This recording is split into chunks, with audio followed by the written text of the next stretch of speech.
E o Plano Nacional de Educação pode ser prorrogado até 2025. A decisão foi tomada pela Comissão de Educação do Senado na semana passada, mas para entrar em vigor, a iniciativa ainda precisa passar pela aprovação dos deputados. O PNE determina diretrizes, metas e estratégias para a política nacional e, a princípio, deveria encerrar agora em 2024. Confira outros projetos aprovados. O Plano Nacional de Educação, com diretrizes, metas e estratégias para a política educacional do país, em vigor desde 2014, fica prorrogado até 31 de dezembro de 2025.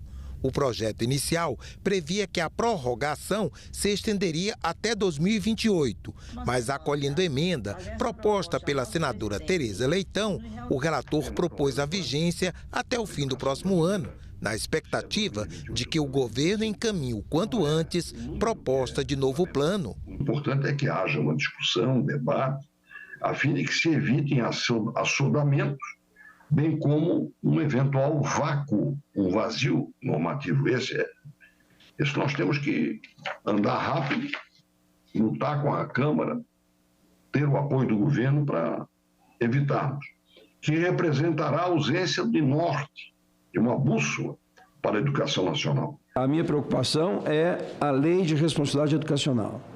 Sem penalidades ou sem premiação, vamos dizer, para os resultados positivos, a gente não vai a lugar nenhum. Vai ficar no plano de intenção novamente. Que é uma construção política, que também eu faço a leitura, de que a gente não sinalize com um prazo tão longo para que o Congresso também tenha um ritmo talvez menos rápido do que o que a gente, todos nós queremos. Porque nós queremos que tenha um novo plano balizado nas condições. A gente faz essa votação contando com esse compromisso, inclusive de todos nós, né? Base, governo, os independentes, o que nós estamos falando aqui é educação, como um conjunto, né? Como a decisão foi terminativa, a matéria segue para exame na Câmara dos Deputados.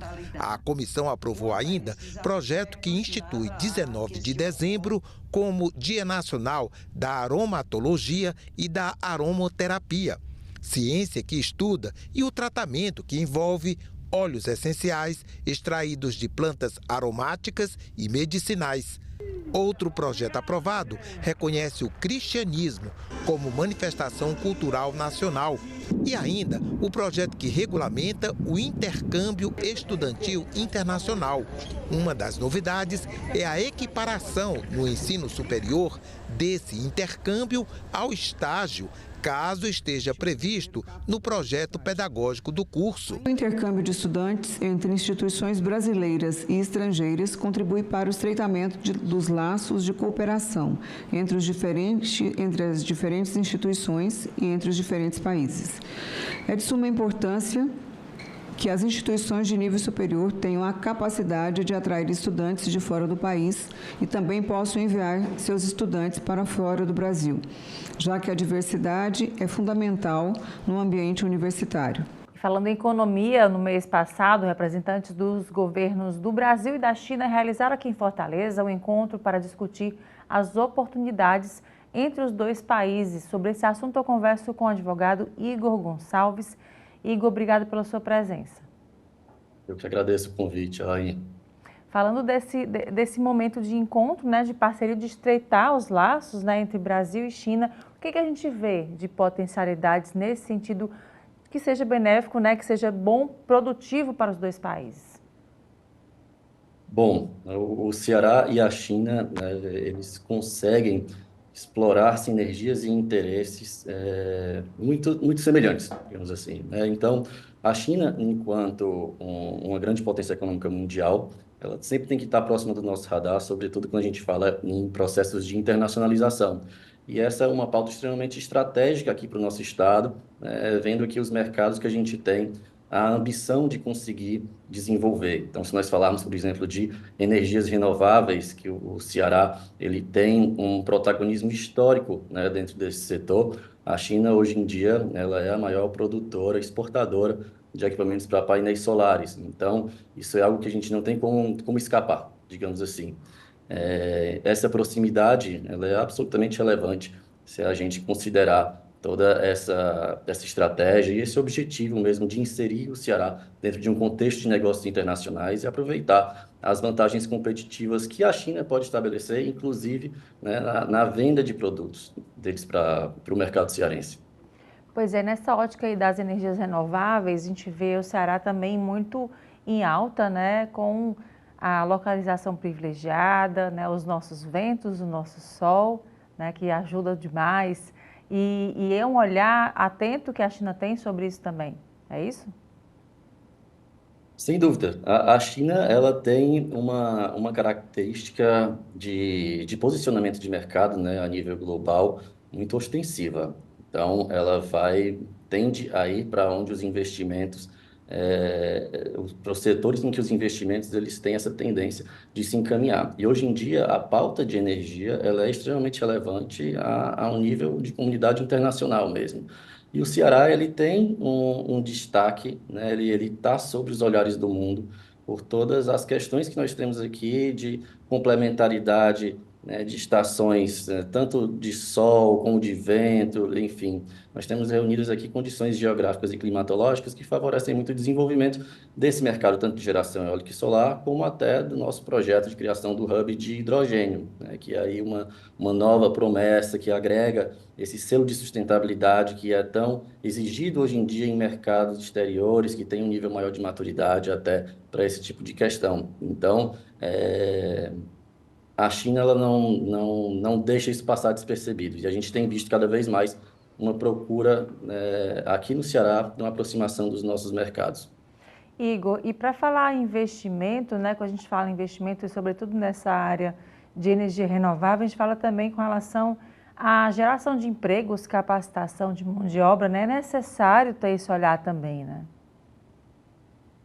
Sem dúvida, né? Quando a gente fala de um setor novo, e apesar do Ceará, né, ele ter esse histórico nas energias, né, eólica e no solar, o nosso foco agora está muito voltado para o hidrogênio verde, que é um mercado em ascensão e em desenvolvimento no mundo inteiro. Está todo mundo mais ou menos na mesma página, tentando desenvolver arcabouços regulatórios, tentando desenvolver tecnologias, tentando fazer com que isso aconteça, né, considerando todos os aspectos de vantagem ambiental e climatológica, enfim, que o hidrogênio verde ele pode ajudar a mitigar em relação às mudanças climáticas no mundo e à descarbonização. Então, quando a gente está diante de um mercado novo, toda essa parte de cooperação internacional para desenvolvimento de tecnologias, né, para formação e capacitação de mão de obra, é extremamente válida e necessário.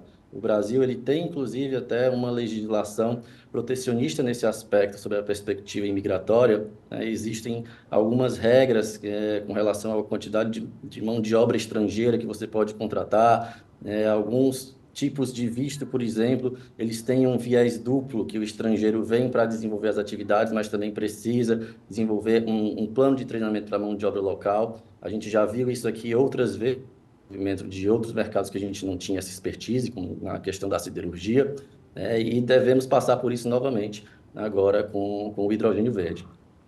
Pois é, Igor, e falando sobre essas óticas, né, existem variáveis que podem fazer com que a China recue nesse sentido? O que a gente tem que ter de olho nisso? Olha, Elaine, a China não é um país que costuma recuar se ela entender que existem vantagens, sobretudo econômicas e financeiras. Até o momento, o desenvolvimento do setor de energias renováveis no Ceará, inclusive com a possibilidade de nós termos as energias offshore, né? Essa é a tendência dessa aproximação tende a se incrementar cada vez mais. Tá? Não consigo vislumbrar uma possibilidade de recuo. Isso seria um revés que, por enquanto, não está aqui na nossa mesa. No caso questões políticas, alguma insegurança fiscal, algo pode ocasionar, não só para a China, eu digo determinados outros países também. Sim, essa questão, né, de atração de investimentos internacionais, ela tem diversas variáveis. a parte de segurança jurídica desses investimentos é muito importante. E isso é um trabalho que nós temos, nós que estamos envolvidos dentro do ambiente de negócios internacionais, precisamos ter até como uma missão pedagógica, né, de ensinar e fazer com que as pessoas se familiarizem mais com como é que funcionam os negócios aqui no Brasil, como se abre empresa, quais são os processos envolvidos, que tipo de tributos e qual é a melhor estratégia fiscal para que isso aconteça. Mas você estando com uma assessoria, né, transversal nesse sentido, que aqui envolve muitas áreas de conhecimento. A grande questão é essa, né? O X da questão é o conhecimento. A atração de investimento, ela passa muito pela segurança que o investidor tem aonde ele está investindo.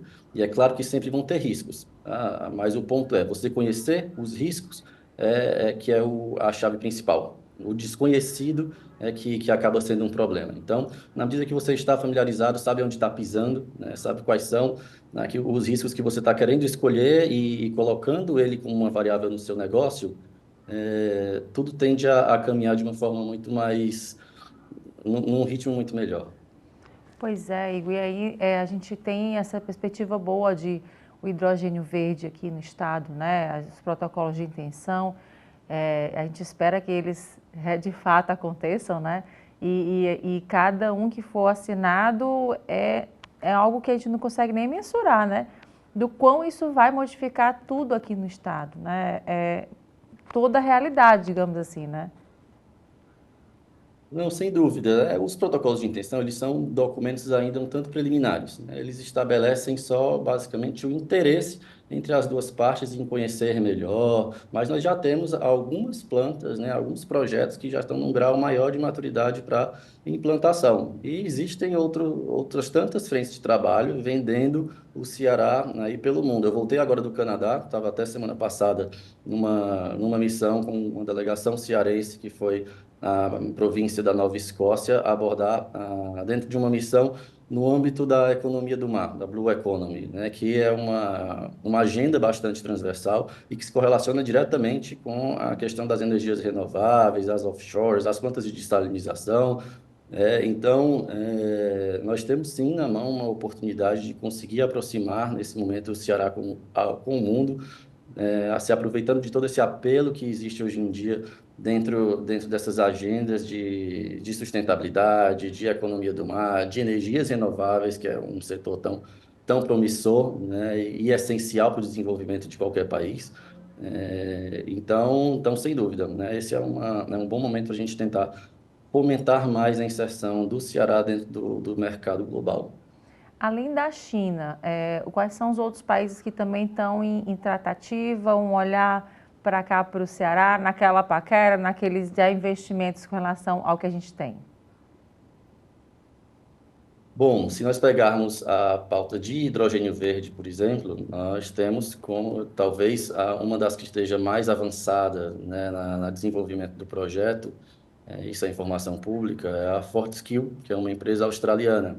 Então, a gente tem aqui a oportunidade de aproximar com outras nações que, historicamente, o Brasil, ou pelo menos no recorte Ceará, né, falando aqui do recorte cearense, não tinha um histórico tão grande de volume de transações e de negócios, né? E quando a gente fala em negócios, nesse âmbito de internacionalização, ele vai além até só do que é o comércio, do que é o investimento estrangeiro.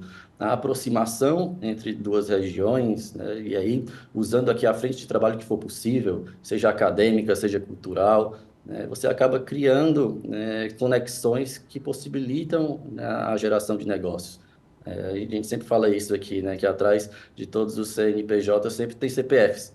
Então, você fazer esse trabalho de tentar conhecer as instituições e os representantes dela espalhados pelo mundo e encontrar potencialidades para explorar mercados e, enfim, negócios no sentido amplo, você acaba trazendo, por consequência, né, fazendo que os negócios aconteçam entre os dois lados.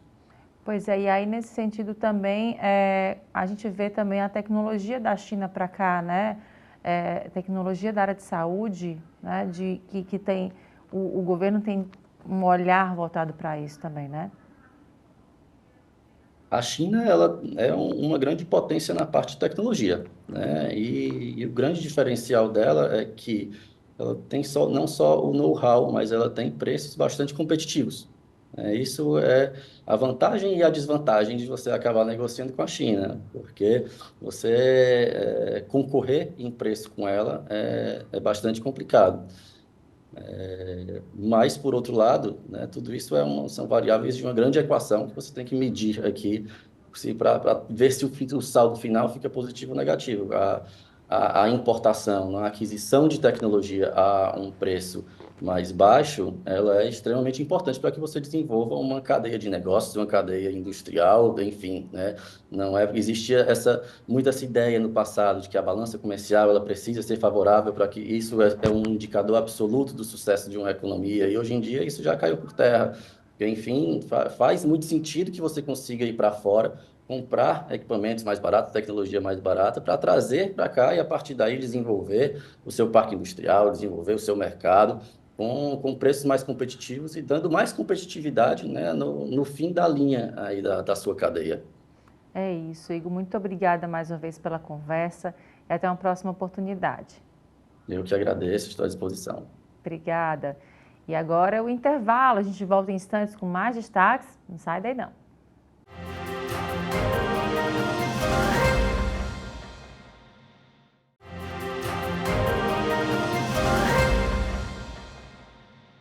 E esse mês de junho traz a conscientização sobre o lipedema, doença vascular que muitas vezes é confundida com celulite. Estima-se que o lipedema atinge até 11% das mulheres, sendo caracterizado por diferença de tamanho entre o tronco e o membro, né? Em membros inferiores, superiores, enfim. A gente vai falar um pouquinho mais sobre essa doença, né? Que muitas vezes não é diagnosticada no início por ser confundida com obesidade. Sobre esse assunto eu converso com a doutora Juliana Alfaia, presidente da Sociedade Brasileira de Angiologia e Cirurgia Vascular no Ceará. Obrigada pela sua presença.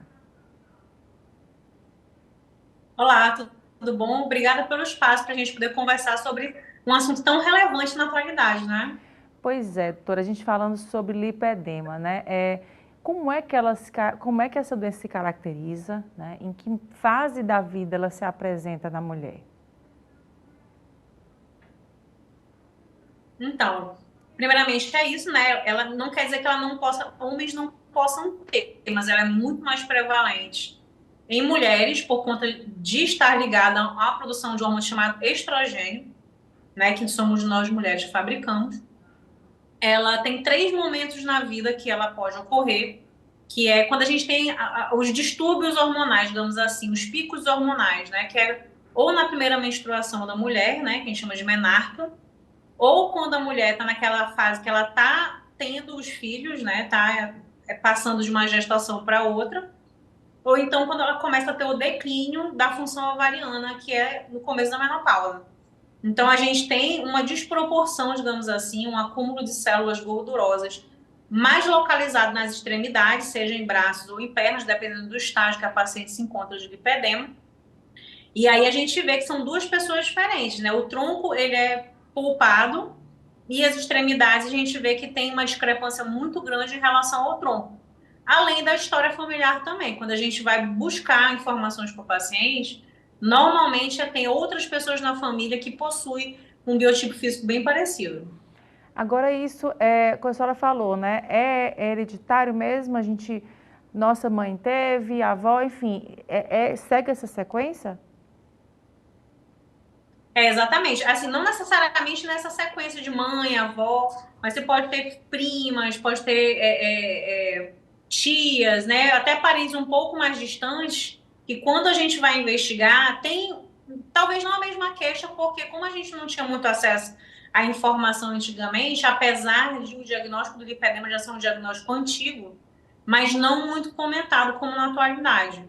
Mas a gente sempre que for atrás de saber, tem uma pessoa que tem um corpo bem parecido com o seu, né? Então, como a gente tem que fazer uma busca ativa das informações da vida do paciente, com relação a sintomas, dados do dia a dia dela, para a gente buscar onde que ela está se comprometendo a saúde dela e se expondo a quadros mais inflamatórios, que é uma situação clínica ligada à inflamação corporal. Certo, e nesse caso é quando a gente sente, quais são esses sintomas e como é que a gente consegue diferenciar se é a questão da obesidade ou se é o lipedema? Então, geralmente a celulite que advém do sobrepeso, ela é um tecido mais palpável. Você consegue responder bem com drenagens, com o uso de alguns medicamentos, os aparelhos que hoje em dia a gente tem voltados para o tratamento da celulite, né? Com as massagens, né? Agora, o lipedema não. É uma das queixas que, inclusive, a paciente traz, que quando ela vai fazer essas terapias adicionais, digamos assim, ela não consegue ver resultado. Ela vê uma melhora de um possível inchaço que ela pode ter associada, mas não vê melhora nas medidas. O aspecto continua o mesmo, né? Então, como eu falei, é uma inflamação crônica de baixo grau, o paciente se expõe a essa inflamação, ele tem alguns picos de inflamação ao longo da vida dela, e é quando ela identifica a piora do aspecto, né?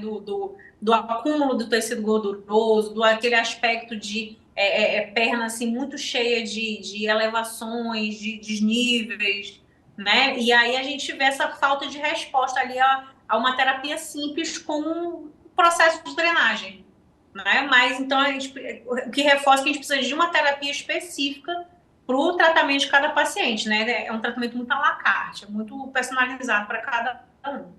E nesse caso, para tratamento, né? Ele apenas, a senhora falou aí da massagem, né? Da drenagem, perdão. E é drenagem que é feito ou a pessoa também tem que se alimentar de forma diferente, ingestão de água, exercício, o que é, digamos, em termos gerais, já que cada caso é um caso. Em termos gerais, o que melhora essa condição? Pronto. A gente, primeiro de tudo, precisa saber se o paciente tem lipedema, né?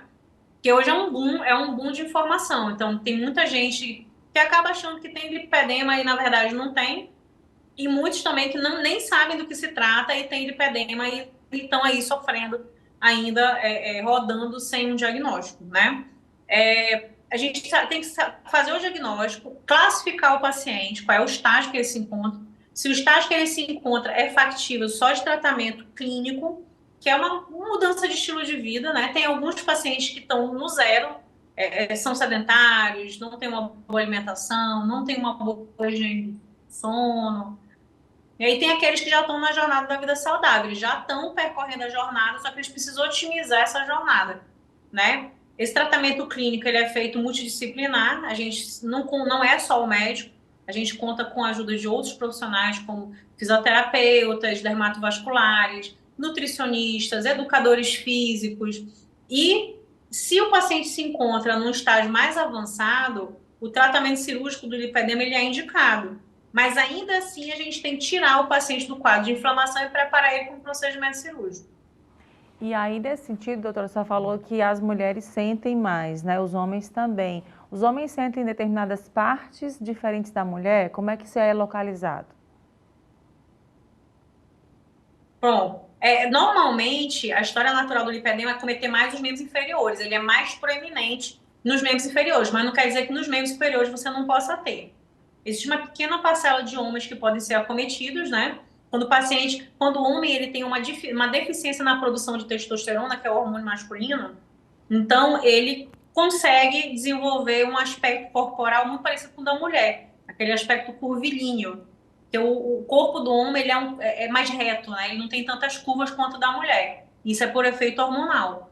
Mas quando há essa desordem, ele também pode produzir mais hormônios parecidos com os femininos e aí ter o mesmo aspecto de corpo que uma mulher. Né? E a gente precisa tratar, às vezes, a desordem hormonal primeiro do paciente para depois tratar o lipedema que ele desenvolveu. A pessoa que está assistindo, por exemplo, quem está assistindo agora essa nossa conversa, e quais são os pontos de alerta que essa pessoa pode olhar? Poxa, será que é lipedema? Será que o que eu tenho, né, é dor? Em que momento, né? O que a gente sente no nosso corpo que são sinais de alerta para lipedema? Olha, retenção de líquido, ela pode ser um sinal de alerta para lipedema. Presença daqueles roxinhos, né? Aquelas manchas arroxeadas por todo o corpo.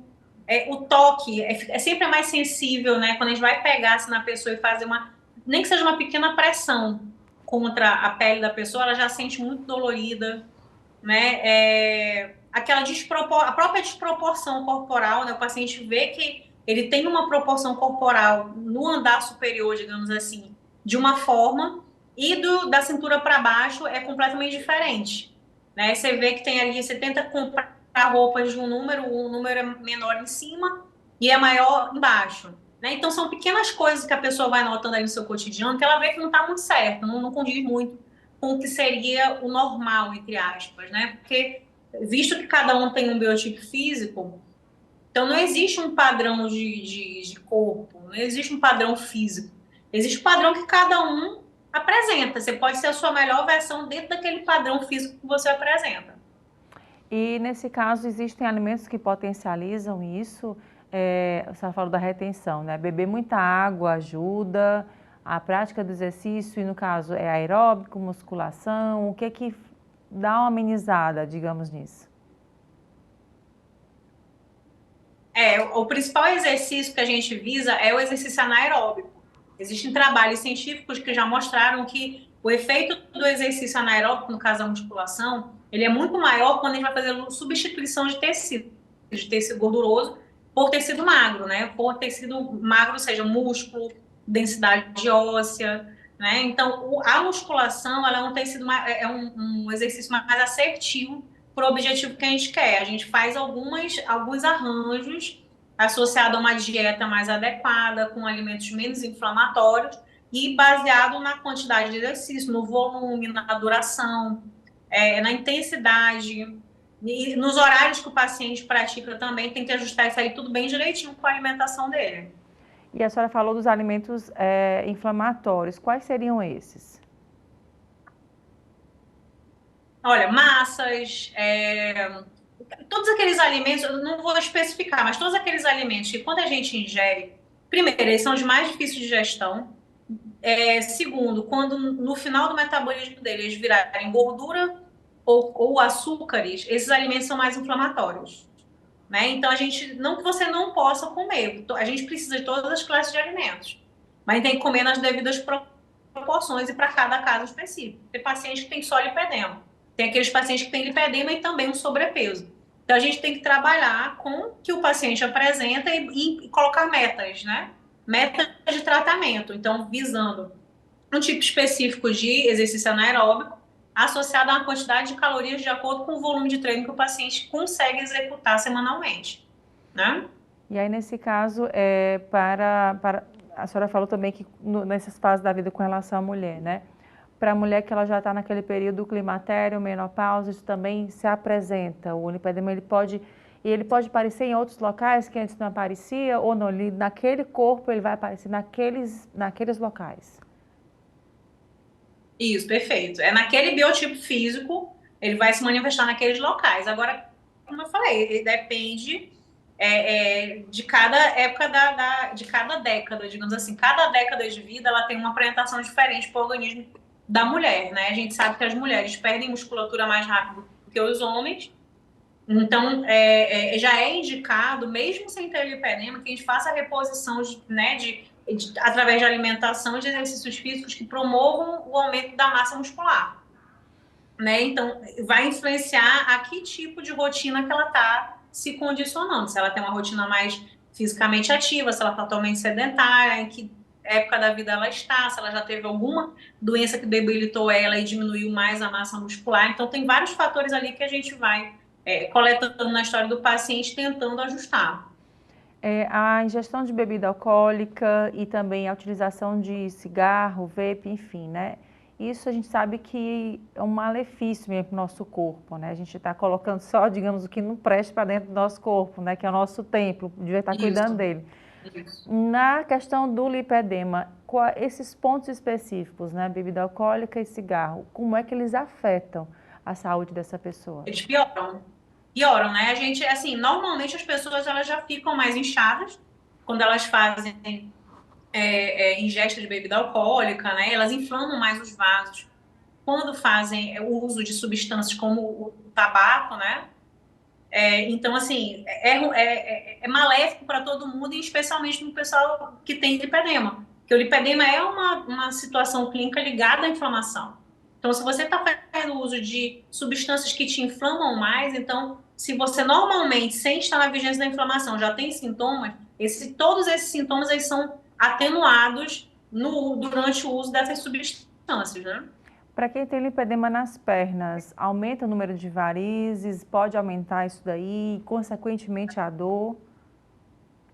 Com certeza. Existe uma estatística de que até 40% dos pacientes que são portadores de lipedema, eles podem evoluir com sintomas linfovenosos, né? Tanto sintomas linfáticos quanto sintomas venosos, né? Aumento de varizes, aumento de inchaços, aumento de dores tipo peso, aquelas pernas cansadas, e até podendo progredir para fases mais avançadas da insuficiência venosa, né? Que é formação de úlceras, alterações da coloração de pele, daquelas varizes mais calibrosas. Então pode aumentar sim o risco. Tá joia, doutora. Muito obrigada pelos esclarecimentos e até uma próxima oportunidade. Se Deus quiser. Obrigado por terem aberto esse espaço para a gente conversar sobre uma situação clínica tão relevante nos dias atuais. É isso. Muita gente pensa assim, eu lembro na época, há um tempinho atrás, que dizia assim, não, a mulher tem aquele corpo dela, é o corpo pera, é o corpo maçã, e tá tudo bem. Não tá tão tudo bem assim, né, doutora? Temos que olhar com muito carinho o nosso corpo, né? Tá joia. Exatamente. Isso trouxe até um certo prejuízo, assim, do ponto de vista de saúde mental para as mulheres, né? Então, graças a Deus, a gente tem mais informação hoje em dia, e essas mulheres estão podendo ser acolhidas e tratadas e se tornarem a sua melhor versão ao longo do tempo. É isso. Muito obrigada mais uma vez. Até a próxima oportunidade. E agora o intervalo. A gente volta em instantes com mais destaques.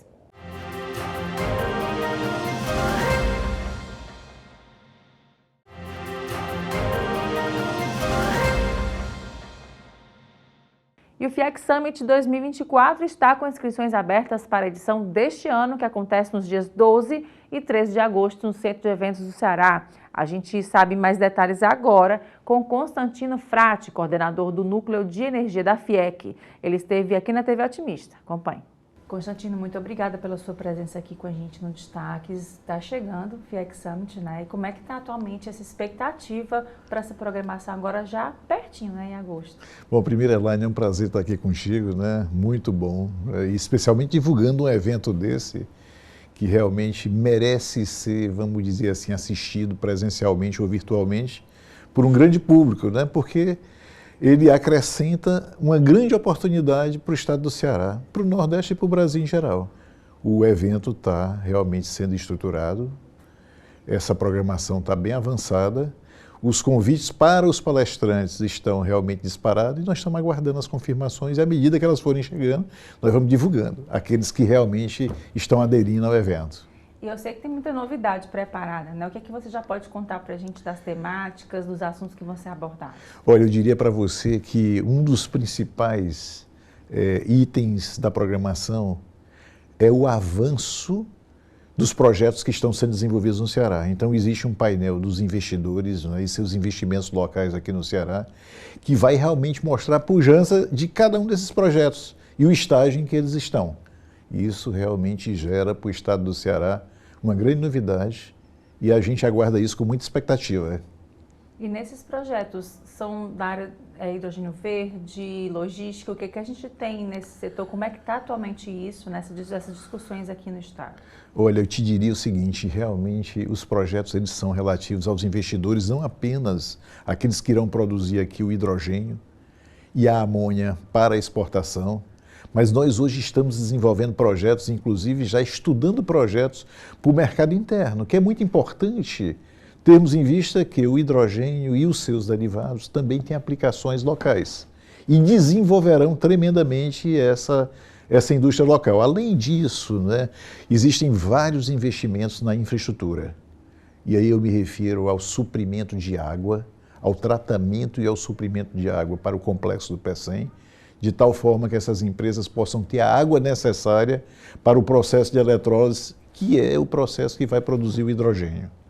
Além disso, todos os investimentos que o Porto hoje está, vamos dizer assim, trabalhando na área de infraestrutura portuária, tais como a ampliação dos terminais para permitir as operações com esse novo vetor energético, bem como o armazenamento da amônia. O PECEM hoje ele trabalha com um projeto muito sério e muito estruturado de uma tancagem compartilhada de amônia. E esse é um projeto extremamente importante para consolidar o hub de hidrogênio verde no estado do Ceará. E eu tenho certeza que em breve essas novidades vão ser formalizadas e anunciadas em geral, para o público em geral. Pois é, um evento como esse, né, o Summit, FIEC Summit, ele abrange não só essas temáticas, mas também ele tem outros momentos, né? Quais são esses mais importantes que você pode falar com relação à programação? Tem rodada de negócio, né? Pois é, o FIEC Summit é um evento misto, né? Um evento que do ano passado ele teve uma participação de 4.000 pessoas de 24 países, de 25 estados do Brasil, e ele foi realizado presencialmente e virtualmente, contando com esse público que eu te falei, de quase 4.000 pessoas. Além disso, a gente vai abrigar uma rodada de negócios com empresas realmente de porte mundial. E essas rodadas de negócio, apenas para exemplificar, geraram frutos de negócios entre empresas na edição de 2023. Na de 2024, a gente espera que essas rodadas avancem e se tornem mais efetivas e contribuam com o desenvolvimento desses projetos, né? Você falou que a programação ela é híbrida, né? Você pode também acompanhar de onde estiver, é isso? Podemos acompanhar de onde estiver. E, aliás, a programação já está aberta, já está disponível na internet, é só vocês entrarem no site do FIEC Summit 2024, basta digitar FIEC Summit 2024 e poderão fazer a sua inscrição gratuitamente, não é cobrado nada. Sejam bem-vindos já, desde já, ao site do evento e ao evento propriamente dito, que será realizado 12 e 13 de agosto próximo. E aí, nesse caso, Constantino, falando também das potencialidades do estado do Ceará, né? Você falou do Porto do PECEM estratégico, né? Muitos investidores de fora olhando para o nosso estado do Ceará, não só nesse sentido da logística, mas também de todo o potencial, né? A gente vê a FIEC muito forte nesse sentido na educação continuada, nas parcerias, nos investimentos. A gente vê um estado que pulsa nesse sentido, né? Essas ações que são realizadas, elas são importantes para que isso seja impulsionado cada vez mais? Elaine, o presidente Ricardo Cavalcante, ele tem uma noção exata daquilo que é necessário para que a gente se torne realmente um hub de classe mundial aqui no Ceará. Então a FIEC não só articula esse ambiente de negócios, como ela prepara o ambiente de negócios, né? Se você olhar através do Senai, através do Centro de Transição Energética Jurandir Picanso, né, através da capacitação levada a cabo pelo próprio Senai, em todos os níveis, pelo IEL, a gente vê exatamente que essa preocupação com a capacitação, né, das pessoas para esse futuro hub, ela já é uma realidade. E o trabalho do Senai, através do Paulo André Holanda, né, do IEL, através da Dana Nunes, é brilhante. E pode ser visto, é uma coisa palpável já. E as férias escolares estão chegando e com elas o MI, o Festival Música na Ibiapaba, também está se aproximando. O evento chega à sua 19ª edição e acontece agora de 20 a 27 de julho. A gente vai saber mais detalhes com o Leandro Serafim, que é coordenador pedagógico do Festival MI. Leandro, falando sobre o Festival MI, né? Já foi realizado também ano passado e esse ano, como é que está essa programação?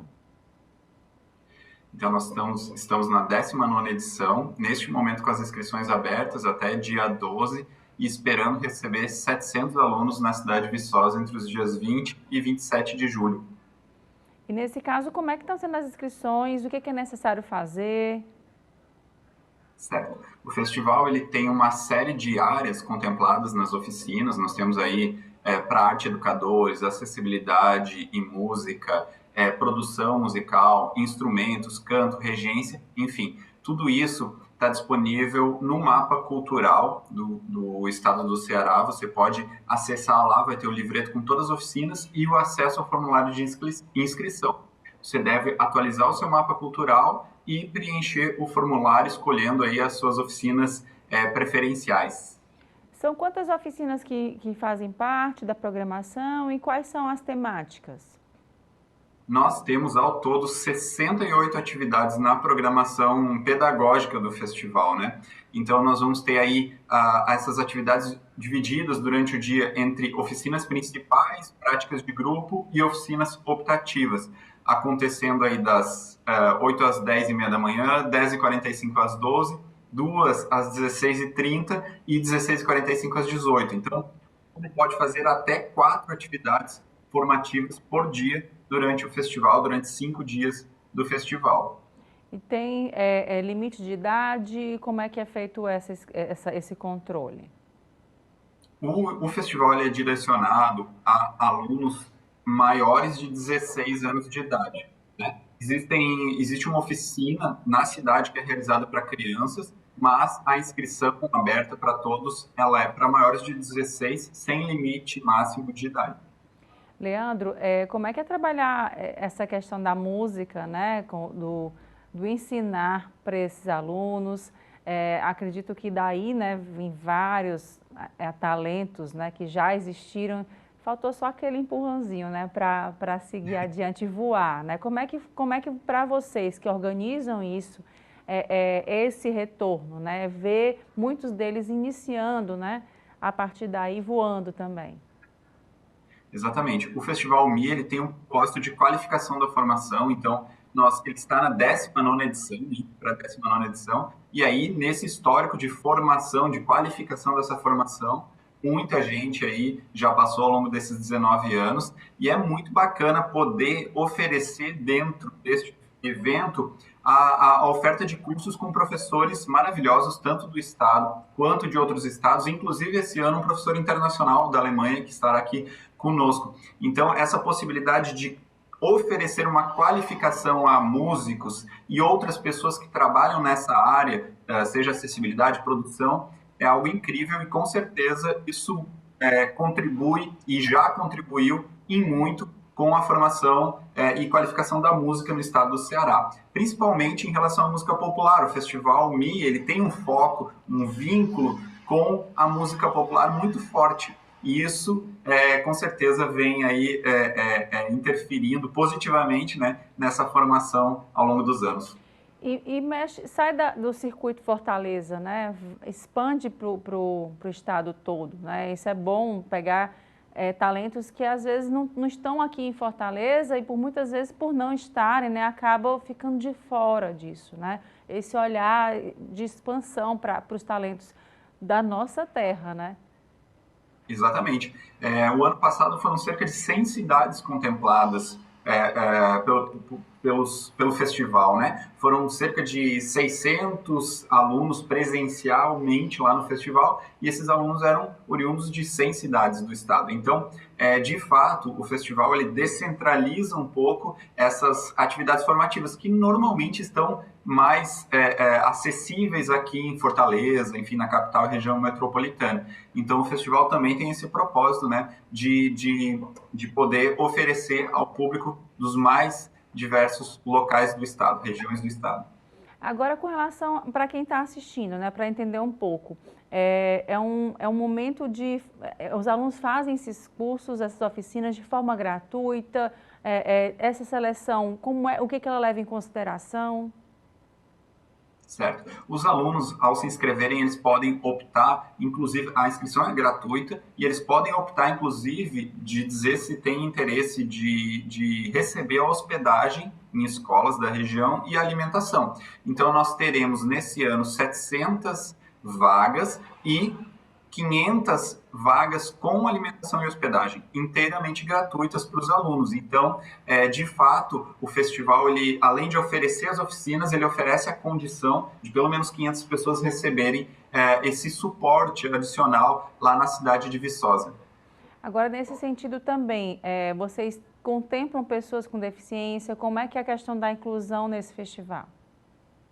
Com certeza. A questão da acessibilidade ela é uma pauta prioritária no festival. Ela não é só algo que acontece a par da discussão do ensino de música. Então, nós temos oficinas direcionadas a pessoas com deficiência e também a pessoas interessadas em discutir a educação musical, a acessibilidade cultural para essas pessoas. Então, há 3 oficinas focadas nisso. Mas, além disso, toda a programação artística do festival, ela recebe aí essa questão da acessibilidade cultural, ou seja, tem libras, tem autodescrição, enfim, nós temos uma equipe completa de pessoas trabalhando acessibilidade cultural, artística e pedagógica durante o festival, além das oficinas que têm essa temática.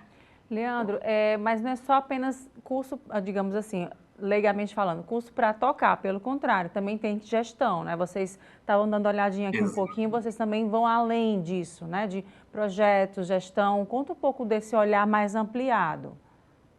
Exatamente, eu vou até dar uma olhada aqui nos nomes, são muitos nomes de oficina, mas, por exemplo, uma oficina aqui, elaboração de projetos e prestação de contas. Então, é aquela formação complementar ao músico, ou ao produtor cultural, ou ao educador musical, que são relevantes. Ateliê de criação musical, por exemplo, para composição de obras, gravação, gestão de direito autoral. Então, nós vamos ter aí uma série de oficinas que complementam essa formação, o aprendizado de um instrumento ou do canto. Então, com certeza, se você for verificar ali as oficinas ofertadas, você vai ver que tem uma variedade muito grande de opções formativas, né? Outra, por exemplo, vivência com os mestres de cultura popular do Estado. Então, essas questões históricas e representativas da nossa cultura. Então, tudo isso está contemplado dentro do festival. Acredito que é um momento muito rico, né? Porque você vê verdadeiras lendas, né? Vê a história de frente, né? Tem um contato com essa tradição tão bonita que a gente tem, né? E por muitas vezes, às vezes é deixado de lado, infelizmente, né? Mas que bom que tem esse contato, né? Vocês priorizam isso nas outras edições, também foi feito? Como é que é essa pegada de vocês na programação? Tem alguma modificação ao passar dos anos? Exatamente. O Festival Mi ele foi se construindo ao longo de 19 anos, ano que vem, 20ª edição, né? Estamos muito contentes em relação a isso. E nesse período ele foi se construindo a partir das pessoas que influenciaram essa construção. Eu estou como coordenador pedagógico pelo 3º ano, esse ano junto com o professor Liu Meng, mas é uma série de pessoas da própria Secretaria de Cultura que vem trabalhando com isso. Eu gostaria de citar aqui a Cris, a Selma, a Tamile também, que vem trabalhando com esse pensamento do Festival Mi, tentando contemplar aí o máximo possível de expectativas desse público, né, tão necessitado de atividades formativas aqui no estado, de complementação do que eles já têm acesso, obviamente. Mas é isso, é um festival multicultural, né? A programação artística ela ainda não foi definida, as apresentações estão sendo definidas, mas também na programação artística ele tenta contemplar aí uma série de diversidades. Então é isso, o festival é com certeza ele é multi na programação artística, na formação que ele oferece, ele é multi. E nesse caso também, para quem está assistindo, né, precisa saber tocar alguma coisa ou está estudando na área e quer se aprofundar, gostaria de fazer parte, né, tem aquela vontade, como é que é esse público e como é que vai ser essa seleção também desse público? Certo. Como o festival é um festival de qualificação, a gente entende que as pessoas que vão se inscrever para instrumentos musicais já devem saber, já devem ter uma experiência para tocar. Quando você preenche o formulário, uma série de questões vão ser perguntadas sobre essa sua formação prévia. No mapa cultural, você deve inserir vídeos tocando o instrumento que você está se inscrevendo, ou, se for o caso do canto, regência. Mas há oficinas que são mais direcionadas, por exemplo, ao educador musical, que não vão exigir aí uma prática musical prévia, eles vão exigir que você tenha afinidade com essa área de atuação, com a educação musical. Ou então essas de produção musical, que vão exigir um conhecimento prévio nessa área. Então, sim, são exigidos conhecimentos prévios, porque o propósito, o objetivo é de qualificação e não de formação inicial. Mas isso não necessariamente implica já tocar um instrumento muito bem, por exemplo, porque há oficinas com outros propósitos. Tá, joia. Para a gente encerrar aqui nossa conversa, queria que você convidasse quem está assistindo, né, e lembrar, até dia 12, é isso a inscrição? Exatamente. Então, as inscrições elas estão abertas até o dia 12 desse mês, através do mapa cultural, né? E se você também tiver dúvidas, você pode acessar o nosso Instagram, Festival Mi, Festival de Música da Ibiapaba, e lá você vai ter uma série de outras informações.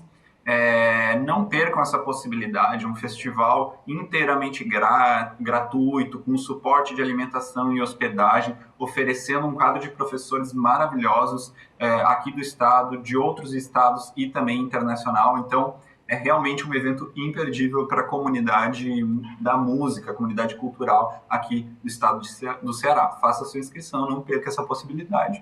E o Destaques fica por aqui com essa dica, hein? Não vai perder não. Obrigada pela sua companhia. Até o próximo programa.